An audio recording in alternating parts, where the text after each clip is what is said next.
Hey everybody, I'm Ryan McCaffrey with IGN, and today is one of my full circle career days. I played Eternal Darkness several times, got all 4 endings. I'm joined by the creator of that game, the man Denis Dyack. Denis, you're here today. If you tuned into IGN yesterday, or if you missed it, go take a look now. Shadow of the Eternals is the new game. It is a spiritual successor to Eternal Darkness, or is it Eternal Darkness 2? It's a spiritual successor. We wanted to create a game that very much encompassed where we want to. What's the right phrase? We really want to create something that's different that's out there now. And Eternal Darkness, back when it was made originally, was a fantastic game. And games like that just aren't made anymore. So this is a new game. It's got some of the same spirit of Eternal Darkness, but it's a new cast of characters. Everything's new. It's a crowdsourced game. That was probably the most surprising thing for me when I started learning about this. Can you talk about that? Talk about the details.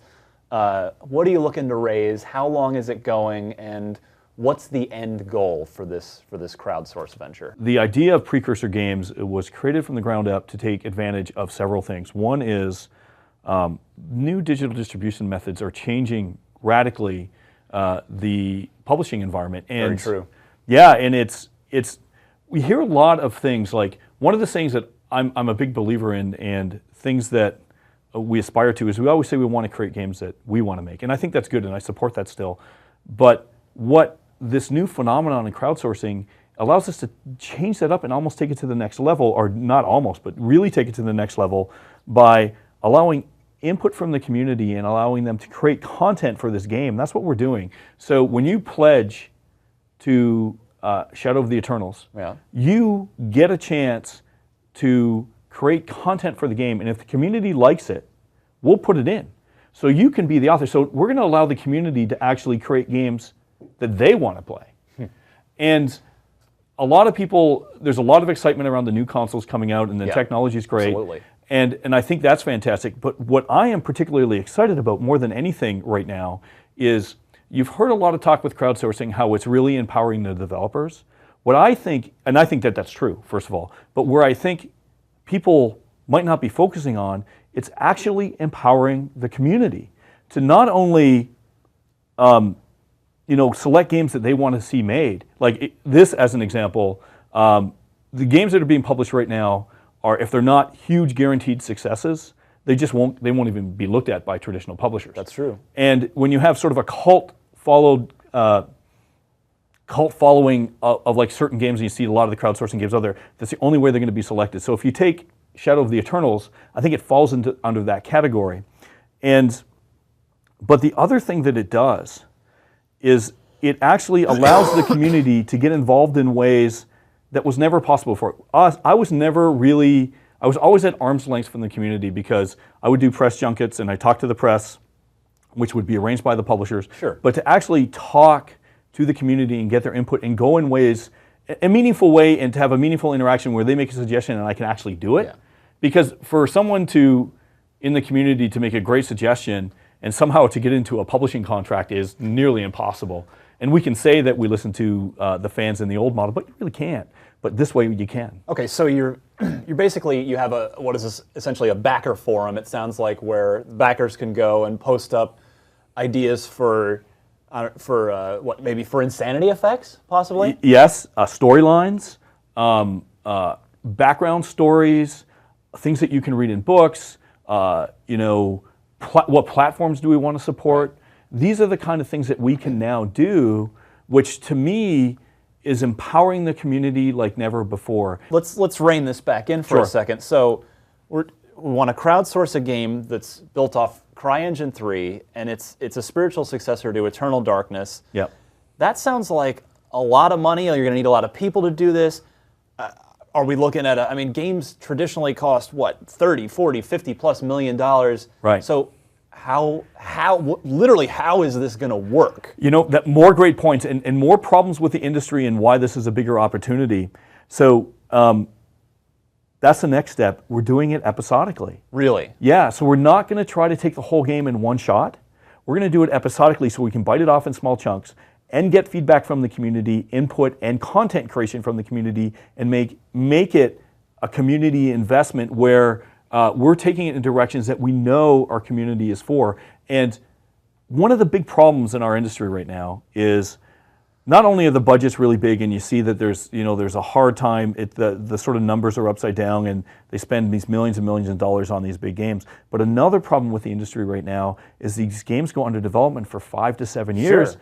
And when you start with this really great nexus of ideas, and then you come up with a game 7 years later, it's very possible that you're out of date culturally. And you come up with something 7 years later. Is how do you keep in touch with your community for a development cycle that's that long? But with episodic content, we have a chance to, bring things out in stages, and then not only gauge the reaction, but allow the gamers to create the game as well. So it's a very, very different environment, and something where you can bite it off in small chunks. We think we can create a AAA title with a very, I would say, reasonable budget.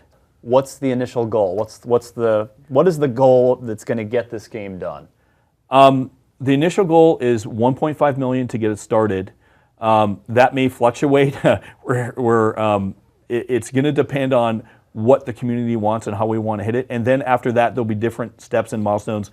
And I am positive there's going to be some big surprises in there.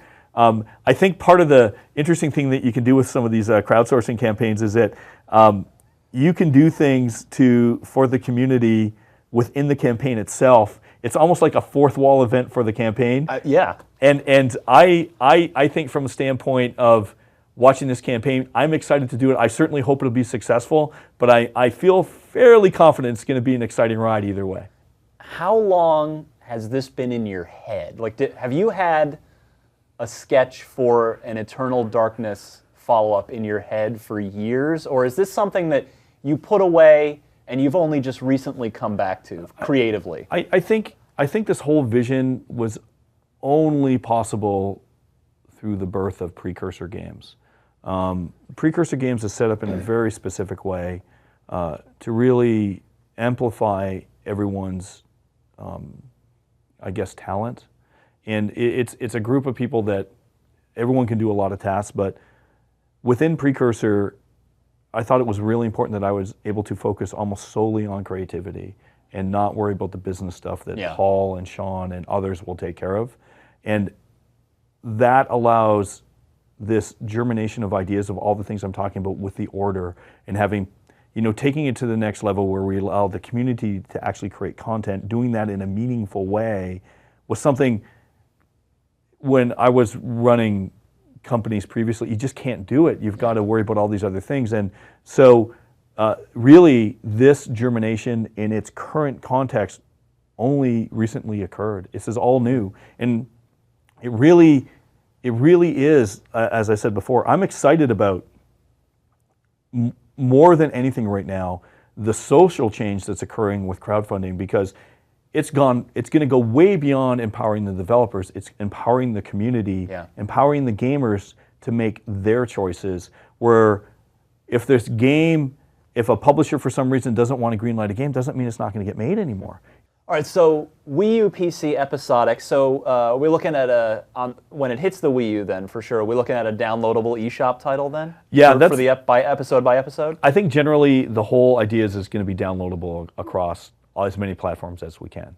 Now, how about other platforms? You mentioned, so the natural thought would be maybe we're looking at a stretch goal to make a next generation Xbox and or a PlayStation 4 version happen. Is that something that you want, or are you gonna? Because it's certainly something I would think that the fans want. I know I do. I'd love to get some achievements and or trophies. Then I would for say playing this. Sign up, join the order, and cast your vote. Absolutely, if our community wants it, we will support it. And assuming we have the stretch goals to do it, but I see no reason to limit any platform. Before I let you go, Dennis, I'm curious, since it's such a rare opportunity to have you here, and now that it has been 10 or 11 years, why do you think the original Eternal Darkness is remembered so fondly? I think it's because it did something different.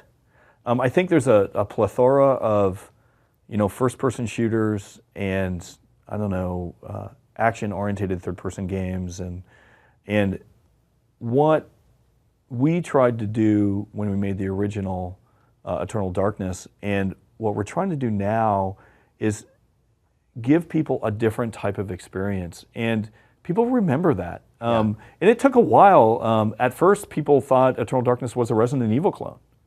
You know, that was during the first I'd say 6 months. Yeah. And then after that, people started saying, well, wait a minute, this thing's doing things differently. It's telling a story of 12 characters over, and I love Resident Evil, by the way. It inspired me in many ways to create Eternal Darkness. But it was so different. We thought Resident Evil did Resident Evil well enough. We didn't want to make another survival horror.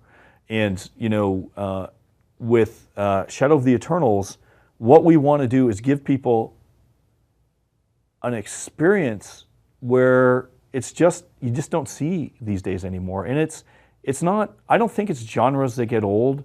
I think our industry's caught in this rut of how do we maximize profit and how do we, you know, create this next blockbuster to do all these things. We don't have that agenda. We want to just create these type of games and involve the community in a different way. For us to involve the community is empowering for us. It allows the community to be empowered, and at the same time allows us to do things that were never possible before. Never, ever was I able to talk with the community, which I tried to at many times. Over IGN, I posted so many times on the board, but to actually incorporate that into the development process was exceedingly difficult, close to pretty much impossible. Yeah. Whereas today, where I know what we're doing, I know that I can do that. I am 100% confident. And to me, that's a game changer. And to me, that sort of really changes the landscape where I get excited, I think. So will there be any little references to Eternal Darkness, or maybe even cameos from some of the original characters? I think anything is possible. Let's wait to see how the campaign does. The more successful the campaign, the bigger the possibilities. Where can we go to find out more about the campaign? Do we have a website? Yeah, shadowoftheeternals.com. And you know, the crowdsourcing starts on Monday, which by the time this interview airs has already started. It's up, so, yeah. Yeah. Well, Dennis, thank you very much. It's Shadow of the Eternals, the spiritual successor to one of my favorite all-time games, my favorite GameCube game, Eternal Darkness. Thank you very much for stopping by. Best of luck with the crowdsource, and I got to go make a pledge. Awesome. Thank you.